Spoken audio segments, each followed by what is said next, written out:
पाखरे आधार कार्ड अछि कि अकाउंट रे जमा हेबो 50,000 टंका पाइबाकू हेले मानिबाकू पड़िबो एही नियम। आजिर समय रे आधार कार्ड एक गुरुत्वपूर्ण डॉक्यूमेंट साजिछि।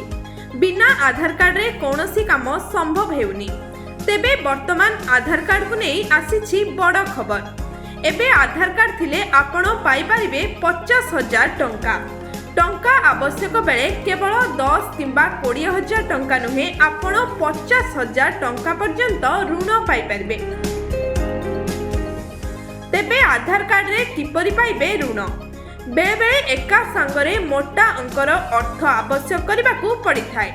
एही समय रे आमे बंधु किंबा संपर्कियों को पचारि थाउ, किंतु जदि सेमानंक पाखरे टंका न थाए तेबे बैंक को जानती। बैंक गुड़िक मध्य व्यक्तिंक अकाउंट सह जड़ित डॉक्यूमेंट मागंती। सिबिल स्कोर भल हेले ऋण मिले, अन्यथा अधिक सुधरे ऋण नेबार संभावना रहिछि। एथिपाई जेकोनोसी बैंक रे प्रथमे केवाईसी आवश्यक करे। आधार बायोमेट्रिक सहित संयुक्त थिले सविशेष तथ्य जांच करा जाई लोन प्रदान करा जाए। आपण जानती कि आधार कार्ड रु ऋण मध्य निया जाई पारे। आधार कार्ड माध्यम रे जणे व्यक्ति प्राय 50,000 टंका व्यक्तिगत ऋण आनी पारिबो।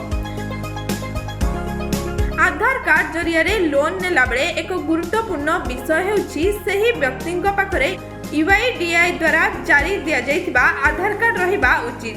प्रार्थीक बयस 20 रु 60 वर्ष मध्य हेबा उचित। एहा व्यतीत आवेदनकारी सर्वनिम्न आय 15,000 टंका हेबा उचित। 600 किंबा ताठारु अधिक क्रेडिट स्कोर मध्य रहिबा जरूरी। एगुड़िक सहित आधार प्रमाणपत्र, बैंक स्टेटमेंट, भोटर परिचय पत्र दाखल करबाकू पड़िबो। जदि योग्य विवेचित हुअंती तेबे आपणकर ऋण आवेदन ग्रहण करा जिवो।